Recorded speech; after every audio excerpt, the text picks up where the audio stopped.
الحمد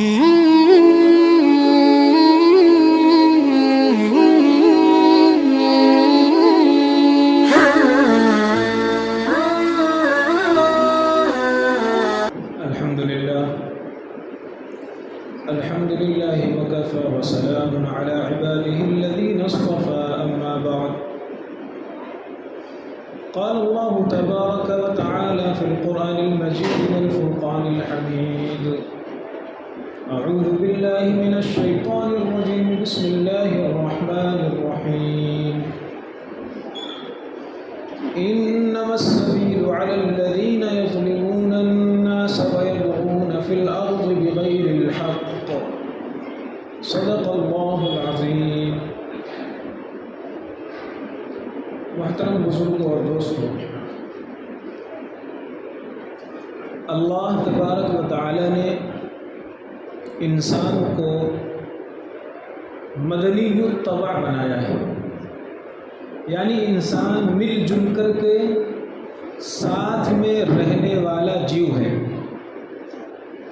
ایسا نہیں ہے کہ انسان اس طرح زندگی گزارے کہ تنے تنہا جنگلوں میں چلا جائے اور درختوں کے پتے کھا کر کے اور یوں ہی آب و ہوا کے سہارے جی کر کے اپنی زندگی بتا دے اور اپنی زندگی گزار دے۔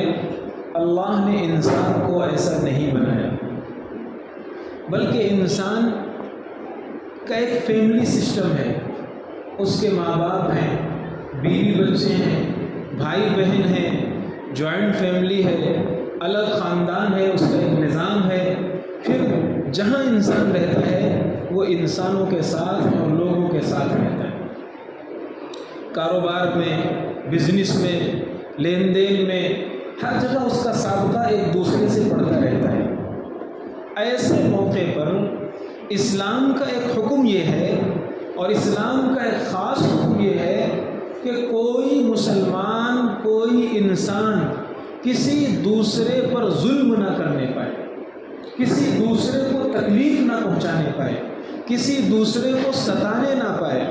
المسلم اخو المسلم لا یظلمہ ولا یسلمہ، یہ بخاری شریف کے اندر حدیث لکھی ہوئی ہے۔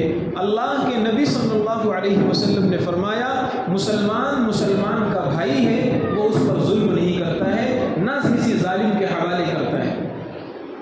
معلوم یہ ہوا کہ کسی انسان کو، کسی بھائی کو، کسی بھی شخص کو تکلیف پہنچانا، ستانا، ظلم کرنا، فزیکلی یا مینٹلی ٹارچر کرنا، تکلیف پہنچانا، یہ جائز نہیں ہے، حرام ہے، اور اس پر بڑی سخت وعیدیں قرآن و حدیث میں آئی ہے۔ انسان بہت سی مرتبہ تکلیف پہنچا دیتا ہے، ستا دیتا ہے، اس کو پتہ بھی نہیں چلتا، اس کو خیال بھی نہیں گزرتا کہ میرے بول سے، میری حرکت سے کسی کو تکلیف ہو رہی ہے۔ اپنے گھر میں انسان رہتا ہے، اس کے بوڑھے ماں باپ ہیں یا اس کے بچے ہیں، اپنا تیور بدل کر کے وہ اپنی ماں کو جھڑک دیتا ہے، تیور بدل کر کے اپنے باپ سے بات کر لیتا ہے۔ اسے یہ تمیز اور احساس بھی نہیں ہوتا کہ میرے چند بول نے باپ کے سینے کے ٹکڑے کر دیے، اسے یہ احساس نہیں ہوتا کہ میری ایک ڈانٹ نے، میری ایک جھڑک نے ماں کا کلیجہ چھلنی کر دیا ہے، اسے یہ احساس نہیں ہوتا کہ میرے گھٹیا بول نے اور میرے غلط ویوہار نے میری بیوی کے کلیجے کو مسل کر کے رکھ دیا ہے، اسے یہ احساس نہیں ہوتا کہ میری یہ ڈانٹ میرے بچے کو مجھ سے دور کر رہی ہے، میری یہ جھڑک، میری یہ گالی، میری یہ سختی میرے بچے کو مجھ سے دور کر رہی ہے، میرا بچہ مجھ سے باغی ہو رہا ہے، آج یہ چھوٹا ہے، آج مجھ پر اٹیک نہیں کر سکتا، آج میرے سامنے سینہ نہیں تان سکتا، لیکن ایک دن یہ بڑا ہوگا، یہ بچہ نہیں رہے گا، ایک دن جوان ہوگا، بڑا ہوگا، اور یہی نفرت کے بول، یہی سختیاں، یہی غلطیاں اسے ہمارا باغی بنا کر، ہمارا دشمن بنا کر کے ہمارے خلاف کھڑا کر دیتی ہیں۔ انسان کو احساس نہیں ہوتا کہ میری یہ بیج جو میں بو رہا ہوں یہ کانٹے دار درخت کی شکل میں ظاہر ہوگا، ابھی بیج ہے لیکن ایک سمے آئے گا یہ درخت بن جائے گا۔ اس لیے شریعت نے بہت سمجھایا انسانوں کو، بہت پیار سے سمجھایا کہ انسان جس سماج میں بھی زندگی گزارے وہ جانور بن کر نہیں، انسان بن کر زندگی گزارے۔ آپ دیکھیے شیر، آپ اس کو کتنا اچھے سے پالیں، سانپ بچھو، زہریلے جانور، ان پر آپ احسان کرتے رہیں، کھلائیں پلائیں سب کچھ کریں، لیکن وہ اپنی فطرت نہیں بھولتے، وہ ایک نہ ایک دن آپ کو ڈستے ہیں۔ امام غزالی رحمۃ اللہ علیہ فرماتے ہیں اے انسان، تجھے انسان بن کر اس دنیا میں رہنا چاہیے، تجھے جانور بن کر نہیں رہنا چاہیے۔ جانور کا کام ہوتا ہے ذرا سا منہ گھمایا ادھر سینگ مار دیا، ذرا سا منہ گھمایا ادھر کسی کو کچل دیا۔ ایسے ہی ایک انسان زندگی آج کل گزار رہا ہے، ذرا سے اس کے مزاج کے خلاف کوئی بات ہو جاتی ہے پھر وہ آپے سے باہر ہو جاتا ہے، پھر وہ یہ نہیں دیکھتا کہ میں کسی عمر دراز سے بات کر رہا ہوں، کسی چھوٹے سے بات کر رہا ہوں، یہ وہ نہیں دیکھتا۔ اللہ کے نبی صلی اللہ علیہ وسلم نے ایک بڑی پیاری بات ارشاد فرمائی، فرمایا من لم یرحم صغیرنا ولم یؤقر کبیرنا فلیس منا، فرمایا جو کسی بڑے کا سمان نہ کرے، جو اپنے سے بڑے کی رسپیکٹ نہ کرے، احترام نہ کرے، عزت نہ دے پائے، اور جو اپنے چھوٹوں پر احترام نہ کرے، چھوٹوں کو پیار نہ بانٹے، چھوٹوں پر شفقت نہ کرے، وہ مسلمان کہلانے کا حقدار نہیں ہے۔ اب آپ اندازہ لگائیے، آپ نے ایک نارمل بات فرمائی جو کسی بھی بڑے کا سمان نہ کرے، یہاں ہم اپنے والد کا احترام نہیں کر پا رہے، ہم اپنی بوڑھی ماں کا احترام نہیں کر پا رہے، ہم اپنے چچا کا احترام نہیں کر پا رہے، ہم اپنے رشتہ داروں کا احترام نہیں کر پا رہے ہیں۔ یہ ہماری صورتحال ہو گئی ہے، اور ہم نے یوں سمجھ لیا ہے کہ بس چند رکعتیں مسجد میں آ کر کے نماز پڑھ لینا یہی ساری مسلمانی ہے، اور بس یہی اسلام ہے۔ بے شک نماز بہت ضروری ہے، بے شک نماز فرض ہے مسلمان پر، لیکن کل قیامت کے میدان میں صرف نماز پڑھنے سے بخشش نہیں ہوگی۔ اللہ کا قرآن کہتا ہے ادخلوا فی السلم کافہ، اے انسانوں پورے مسلمان بنو، پورے اسلام میں داخل رہو۔ ایسا نہیں کہ چند منٹ کے لیے 2 رکعتیں پڑھنے کے لیے تو تم مسلمان ہو، اور جہاں مارکیٹ پہنچے اپنی ساری مسلمانی مسجد میں چھوڑ کر وہاں فراڈ کرنے لگے، دھوکہ دینے لگے، خیانت کرنے لگے، اپنی زبان میں کسی کو چونا لگانے لگے، فراڈ کرنے لگے، اور آپ کو احساس تک نہیں ہوتا کہ ہم مسلمان ہیں یا کیا ہم کر رہے ہیں۔ آپ صلی اللہ علیہ وسلم نے ایک مسلمان کو ہر جگہ مسلمان بنایا ہے، وہ جہاں بھی رہے وہ مسلمان بن کر رہے، مسجد میں آئے تو بھی مسلمان دکھے، اور مارکیٹ میں رہے، ہاسپٹل میں رہے، کاروبار کرے، ہنسی خوشی غم کوئی بھی موقع اس کے سامنے آئے، اسے اپنے اسلام کو ظاہر کرنا چاہیے اور مسلمان بن کر رہنا چاہیے۔ میں عرض یہ کر رہا تھا کہ آج کل ظلم بہت عام ہوتا جا رہا ہے، بہت عام ہوتا جا رہا ہے، بہت سارے ظلم کے طریقے ہیں، لیکن میں نے جو قرآن میں آیت پڑھی انما السبیل، گناہ ان لوگوں پر ہوگا، پکڑ ان لوگوں کی ہوگی جو ناحق لوگوں کو ستاتے ہیں، جو ناحق لوگوں کو تکلیف پہنچاتے ہیں۔ ذرا سے ہمارا پڑوسی اگر وہ ذرا سے دروازے کے باہر اس نے پانی ڈال دیا ہے، بس لڑائی شروع ہو گئی۔ اس کے بچے نے ہمارا دروازہ کھٹکھٹا دیا، یوں ہی لڑائی شروع ہو گئی۔ ذرا سے بچوں میں گوٹی کھیلتے ہوئے یا کوئی کھیل کھیلتے ہوئے ذرا سے انبن ہو گئی، بس لڑائی شروع ہو گئی۔ ذرا سے مثال کے طور پر راستہ چلتے ہوئے کسی کا دھکا لگ گیا، اس گھور کر دیکھنے لگے۔ ذرا سے مثال کے طور پر کوئی معاملہ کرتے وقت کسی نے تیز آواز میں گفتگو کر دی، اب ہم اگر اس کا سوا سیر ہو کر کے جواب نہ دیں، اس کی آواز کو نہ دبائیں، تو ہم خان صاحب کیسے رہیں گے، ہماری شان کیسے ظاہر ہوگی؟ اس لیے وہ ایک بولے گا ہم 10 بولیں گے، اور بات کو بتنگڑ بنا کر کے بات بڑھا دیں۔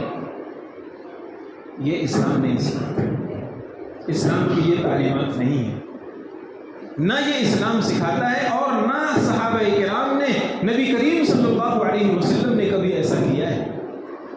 اس لیے اس چیز کا بہت لحاظ رکھنا چاہیے، انسان کو ہمیشہ یہ سوچنا چاہیے کہ میرے کسی عمل سے، کسی حرکت سے، کسی بول سے کسی کو تکلیف نہ پہنچنے پائے۔ پوچھا بخاری شریف کے اندر یہ حدیث لکھی ہوئی کتاب الایمان کے اندر شروع میں پہلی جلد میں، پوچھا آپ صلی اللہ علیہ وسلم نے فرمایا مسلمان کسے کہتے ہیں؟ کسی نے سوال کیا، آپ نے فرمایا المسلم من سلم المسلمون من لسانه ویده، مسلمان کہلانے کا صرف وہ حقدار ہے جو اپنے کسی بھی حرکت سے کسی کو نہ ستائے، اپنے کسی بھی حرکت سے کسی کو نہ ستائے۔ اب ہماری صورتحال یہ ہے کہ ہم اپنے بچے کو اگر شربت پلاتے ہیں نا، تو وہ بھی ڈانٹ کر کڑوا گھونٹ دے کر کے، پہلے ڈانٹتے ہیں سختی کے ساتھ، پھر اسے شربت پلاتے ہیں۔ کوئی ہمارے یہ نہیں ہے کہ ہم کس چیز پر کیسے عمل کریں، اس کو کیسے دکھائیں۔ تو خیر بہرحال میں عرض یہ کر رہا تھا کہ ہمارے کسی بول سے، ہمارے کسی حرکت سے، کسی بات سے کسی کو بھی اگر تکلیف پہنچ رہی ہے تو سمجھ لینا ابھی ہمارے ایمان کے اندر کمی ہے۔ ہم نے اپنا ظاہر تو مسلمانوں جیسا بنا لیا، ابھی اندر ہمارے اسلام نہیں پہنچا ہے۔ اب دیکھیے نوجوانوں میں گالیاں کتنی زیادہ عام ہیں، یعنی گالی دینے والے نوجوان کو یہ احساس تک نہیں ہوتا کہ میری زبان سے گالی نکل رہی ہے۔ گالی کو وہ انجوائے کے حساب سے دے رہا ہے، گالی کو وہ فیشن کے حساب سے دے رہا ہے، دینے والے کو بھی یہ احساس نہیں ہوتا کہ میری زبان سے کیسی گالیاں نکل رہی ہیں۔ ایسے الفاظ جو بوڑھے لوگ، پرکھے لوگ شرم سے پانی ہو جاتے ہیں، ایسے الفاظ ہمارا نوجوان توتری زبان سے ایسے الفاظ ادا کر رہا ہے، چھوٹا بچہ ہمارے گھروں کا ایسی زبانیں استعمال کر رہا ہے۔ کیا سکھایا ہے ہم نے؟ کون سی مسلمانی ہم اپنے بچوں کو سکھا رہے ہیں؟ کیا اسلام کی تعلیمات ہم اپنے بچوں کو دے رہے ہیں؟ اس لیے اسلام کیا چیز ہے، مسلمان کسے کہتے ہیں؟ اللہ کے پیغمبر نے فرمایا، ایک صحابی نے پوچھا مل مومن یا رسول اللہ، مومن کسے کہتے ہیں اللہ کے پیغمبر، ذرا بتائیے مومن کس کو کہتے ہیں؟ المؤمن من امنہ الناس علی بوائقہم، آپ نے فرمایا مومن وہ ہے کہ اس کی شرارتوں سے ساری انسانیت محفوظ رہے، ساری انسانیت اس کی تکلیفوں سے محفوظ رہے، نہ دنیا میں بسنے والی مخلوق کو اس کی ذات سے تکلیف پہنچے، نہ انسانوں کو اس کی ذات سے تکلیف پہنچے۔ اگر یہ اس کے اندر کوالٹی ہے تو سمجھنا یہ مومن ہے، اور اگر اس میں کمی ہے تو سمجھنا بھی اس کے ایمان میں کمی ہے۔ اللہ کے پیغمبر نے یہاں تک سکھایا، آپ جا رہے ہیں، ایک اونٹ آیا روتا ہوا، اللہ کے پیغمبر وما ارسلناک الا رحمۃ للعالمین، اللہ نے اپنے پیغمبر کو ساری کائنات کے لیے رحمت بنا کر بھیجا تھا۔ آپ انسانوں کے لیے بھی رحمت بن کر آئے تھے، جانوروں کے لیے بھی رحمت بن کر آئے تھے، سمندروں کی مخلوقات کے لیے بھی رحمت تھے، آسمانوں کی مخلوقات کے لیے بھی رحمت تھے۔ اونٹ آیا، اس کی آنکھوں سے آنسو جاری تھے، وہ اپنا سر پیغمبر دو جہاں کے قدموں میں ڈال کر کے اپنے مالک کی شکایت کرتا ہے، کہتا ہے یا رسول اللہ میرا مالک مجھے چارہ کم کھلاتا ہے، بوجھ زیادہ لاتا ہے، تکلیف پہنچاتا ہے، میرے کھانے کا خیال نہیں رکھتا، پینے کا خیال نہیں رکھتا۔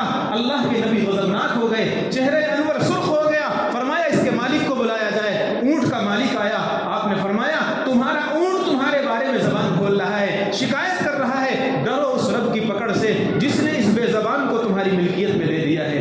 آج یہ بے زبان ہے، کل اس کی زبانیں کھل جائیں گی، آج یہ نہیں بول سکتا، خدا کی عدالت میں یہ بولنے والا ہوگا۔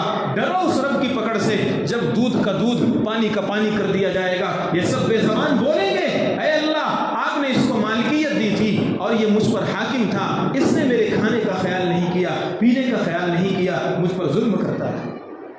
ایک جانور اگر اس کے کھانے کا خیال نہ کیا جائے، اس کو ستایا جائے، اس کو تکلیف پہنچائی جائے تو وہ شکایت کر رہا ہے، اور یہاں بوڑھی ماں پڑی ہوئی ہے، کب اس نے ناشتہ کیا تھا، کب اس نے دوپہر کا کھانا کھایا تھا۔ اس نوجوان کو یہ تمیز نہیں ہے کہ جس نے اپنی چھاتیوں کا دودھ پلا کر اسے جوان کیا ہے، آج وہ بھوکی پڑی ہوئی ہے اور اس کے کھانے کا خیال بھی اس کو نہیں آتا۔ یہ جاب میں نکل گیا، یہ کاروبار میں نکل گیا، یہ بزنس میں نکل گیا، یہ اپنے دھندے میں چلا گیا، کام سے شام کو آتا ہے، اپنے ماں کے پاس یہ بھی پوچھنے کے لیے فرصت نہیں ماں آپ نے دوپہر کا کھانا کھایا بھی ہے کہ نہیں کھایا، والدہ آپ نے کھانا کھایا ہے بھی کہ نہیں کھایا۔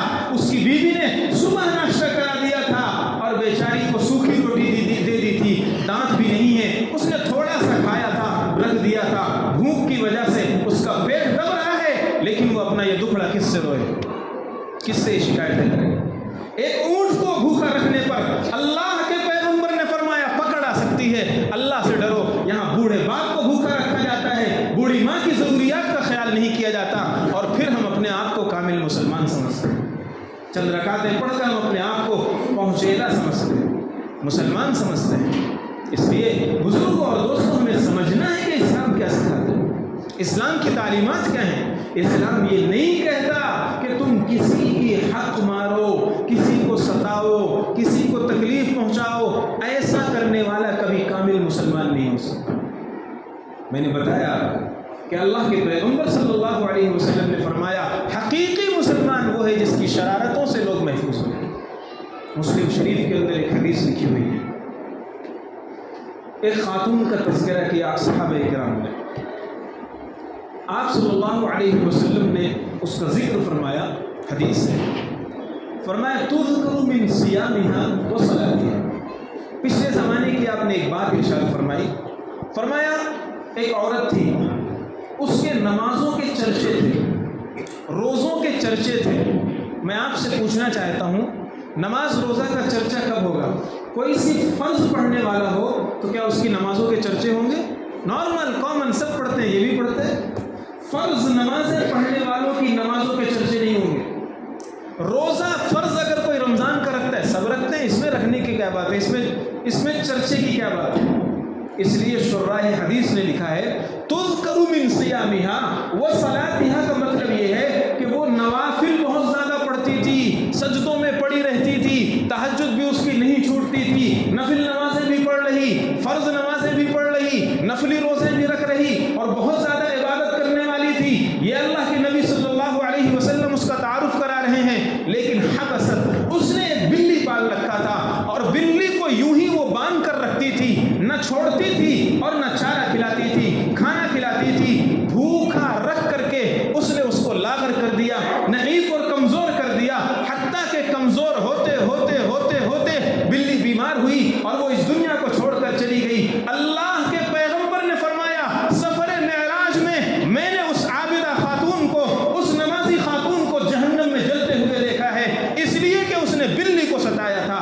اے مسلمانوں, بلی کو ستانے والی وہ تہجد گزار خاتون کو جہنم میں دھکیل دیا جاتا ہے. ہم انسانوں کو تکلیف پہنچا رہے ہیں, ہمارا کیا حشر ہوگا؟ یہ کسی کی ہوائی خیر نہیں سنا رہا. مسلم شریف کے اندر حدیث لکھی ہوئی خود پیغمبر نے سنایا. فرمایا عبادت گزار تھی, بہت نیک تھی, اور بہت اس کے چرچے تھے, لوگ اس سے دعائیں کرانے کے لیے جاتے تھے, اتنی نیک مانی جاتی تھی سماج میں. اللہ کے پیغمبر نے فرمایا ظلم کیا تھا خدا کی ایک مخلوق پر, اللہ کو اس کی پرواہ نہیں ہے تیری نمازیں کتنی ہیں, روزے کتنے, میری مخلوق کو نہیں ستانا. ایک بلی کو ستانے والی کا یہ حشر ہو رہا ہے. اور ہماری صورتحال یہ ہے کہ ہم کسی کو نہیں دیکھتے. ہماری زبان سے کس کو نکل رہا ہے, کیا نکل رہا ہے, کس کو بول رہے ہیں. خاص طور پر جو سماج میں چھوٹے لوگ ہوتے ہیں, چھوٹا کوئی نہیں ہوتا. ان اکرمکم عند اللہ اتقاکم, خدا کے نزدیک سب سے بڑا وہ ہے جو دل کا سب سے بڑا ہوتا ہے.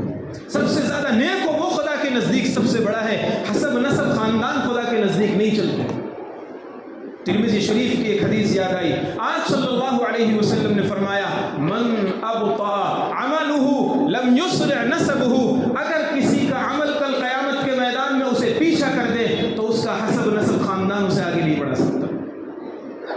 بات دوسری طرف گھوم جائے گی. ورنہ میں آپ کو ایک چیز سناتا. حضرت فاطمہ رضی اللہ تعالی عنہ, جانتے ہیں آپ حضرات نا, حضرت فاطمہ رضی اللہ تعالی عنہ یہ لخت جگر ہے کس کی؟ نبی پاک صلی اللہ علیہ وسلم کی.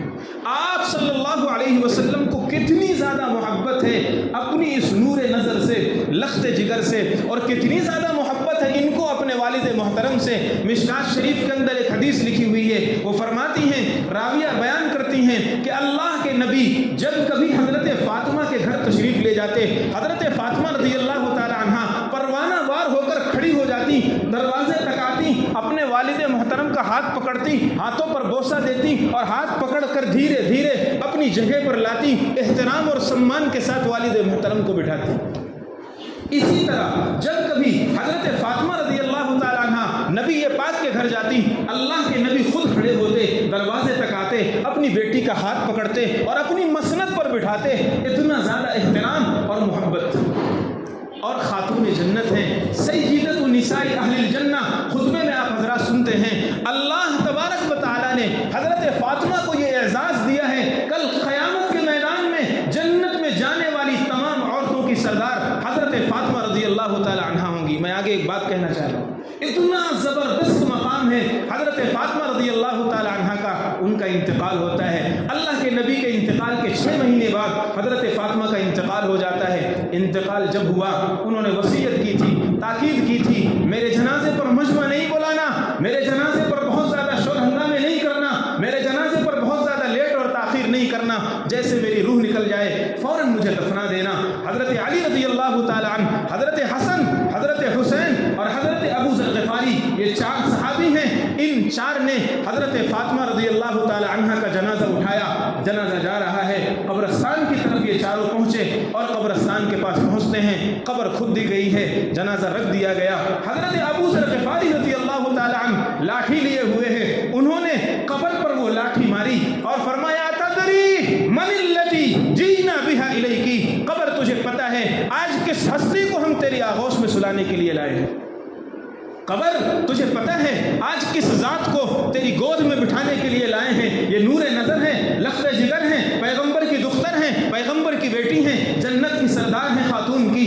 آج اس ہستی کو تمہاری آغوش میں سلانے کے لیے لائے ہیں. قبر آواز آتی ہے. صحابہ کو اللہ نے دکھلایا, نبی پاک کی برکت سے قبر سے آواز آتی ہے. ابو ذر تم بھول گئے, یہ قبر ہے, یہاں حسب نسب نہیں چلتے, یہاں خاندان نہیں چلتے, یہاں نسب نہیں دیکھا جاتا.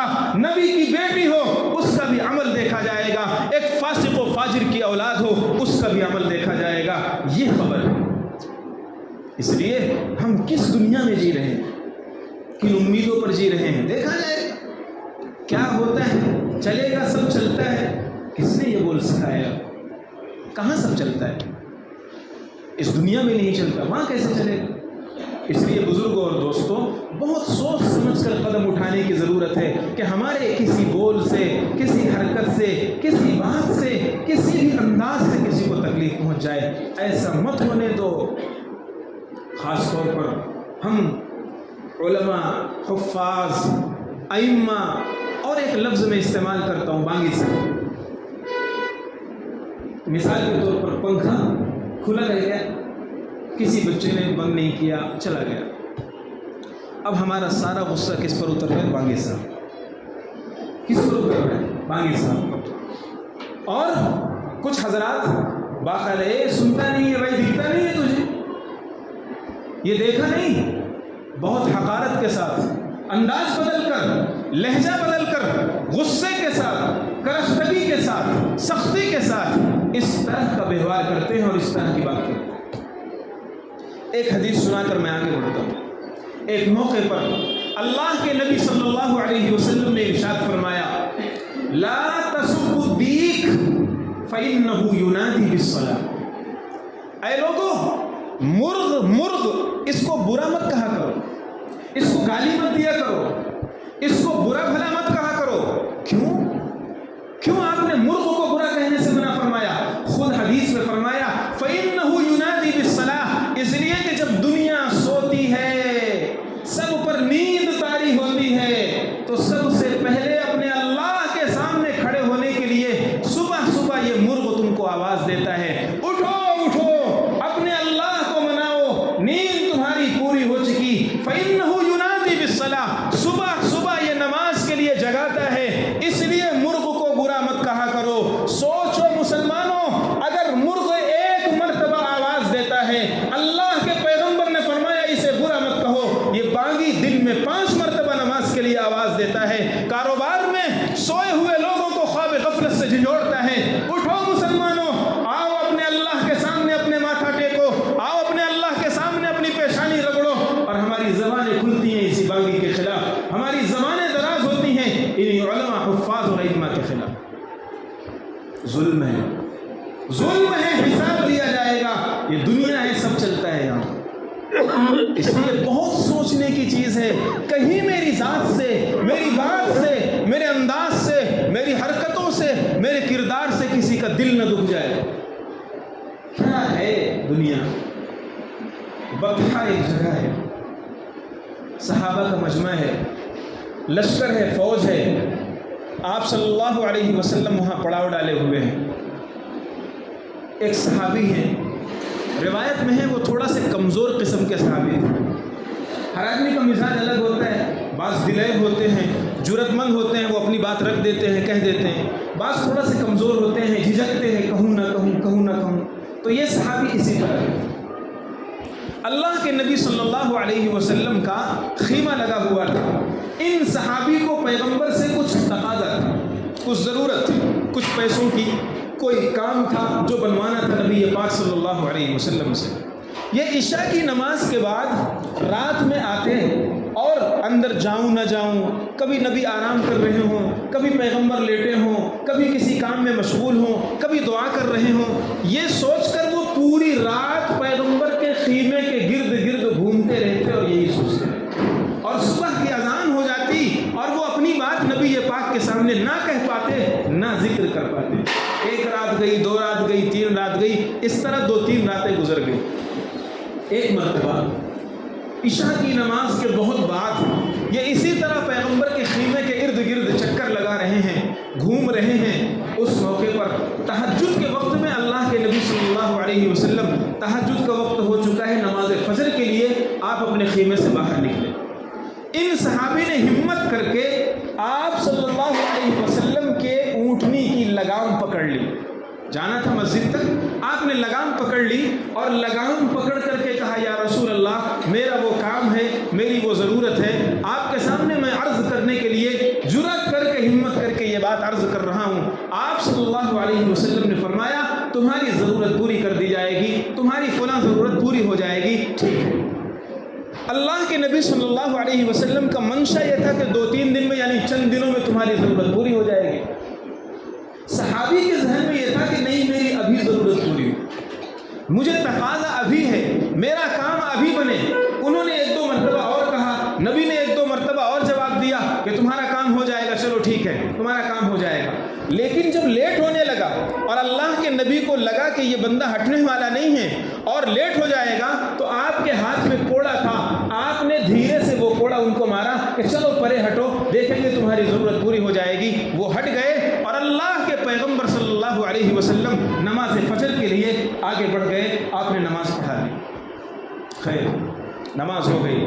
نماز پڑھانے کے بعد آپ صحابہ کی طرف متوجہ ہوئے، دعا ہوئی۔ دعا ہونے کے بعد آپ نے صحابہ کرام کو مخاطب کر کے فرمایا کہاں ہے وہ بندہ جس کو میں نے ایک کوڑا مارا تھا؟ وہ صحابی ڈر گئے، خوف زدہ ہو گئے، کب کپانے لگے، کہیں ایسا نہ ہو میرے بارے میں قرآن اتر گیا ہو، اللہ کا فرمان آ گیا ہو، گردن مارنے کا حکم آ گیا ہو، کب کپا گئے، وہ مجمع سے نہیں اٹھ رہے ہیں۔ پھر آپ نے دوبارہ اعلان فرمایا کہاں ہے وہ صحابی جس کو میں نے کوڑا مارا تھا؟ وہ نہیں اٹھے، ڈر رہے ہیں۔ تیسری مرتبہ آپ نے زور دے کر فرمایا کہاں ہے وہ؟ قریب آئیں، وہ اور آئے۔ آپ نے فرمایا اور آگے آؤ، وہ اور آئے، اور آگے آؤ، وہ اور آگے آئے۔ ایک دم نبی پاک صلی اللہ علیہ وسلم نے ان کو اپنے قریب بٹھا لیا، اپنے قریب کر لیا، اور قریب کرنے کے بعد وہ کوڑا جس کوڑے سے پیغمبر نے ان کو مارا تھا، وہ کوڑا اٹھایا، کوڑا ان کے ہاتھ میں دیا اور کہا بدلہ لو، محمد نے تم کو مارا تھا، تم بھی محمد کو مارو، جب جا کر کے میری آتما کو سکون ملے گا، اس لیے کہ یہاں تم بدلہ لے لو، کہیں ایسا نہ ہو کل قیامت میں خدا تمہارے ظلم کا بدلہ لے۔ کون ہے نبی پاک صلی اللہ علیہ وسلم؟ صحابہ کو اگر اللہ کے نبی مار دیں، کوڑا مار دیں، صحابہ اپنی شان سمجھیں گے، صحابہ اپنی عزت سمجھیں گے، اپنا احترام سمجھیں گے کہ نبی کے دست مبارک سے میرے بدن پر کوڑا پڑا، یہ ان کی عزت کے لیے کافی تھا۔ لیکن اللہ کے نبی نے فرمایا نہیں نہیں، کہیں ایسا نہ ہو اس کوڑے کا حساب کل قیامت میں خدا لے لے۔ آپ نے فرمایا بدلہ لو۔ کہنے لگے یا رسول اللہ، میری جان مال سب آپ پر قربان، میں کیسے بدلہ لے سکتا ہوں؟ 2 مرتبہ آپ نے فرمایا، تیسری مرتبہ فرمایا اچھا چلو بدلہ نہیں لیتے ہو تو اللہ کے واسطے معاف کر دو۔ یہ کون کہہ رہا ہے؟ کس سے کہہ رہا ہے؟ ہماری دکان میں کام کرنے والا ورکر، ملازم، ہم سمجھتے ہیں ہم جو چاہے بولے، ہمارا حق ہے، اس لیے کہ یہ نوکر ہے ملازم۔ ہمارے گھر میں پوچھا لگانے والی خاتون، ہم سمجھتے ہیں ہمیں اس کے اوپر اتھارٹی حاصل ہے، جو چاہے بولے۔ یہ کون ہوتی ہے بولنے والی؟ بزرگوں، دوستو، یہ ابھی اس کی زبان بند ہے، خدا کل قیامت میں اس کی زبان کھولے گا۔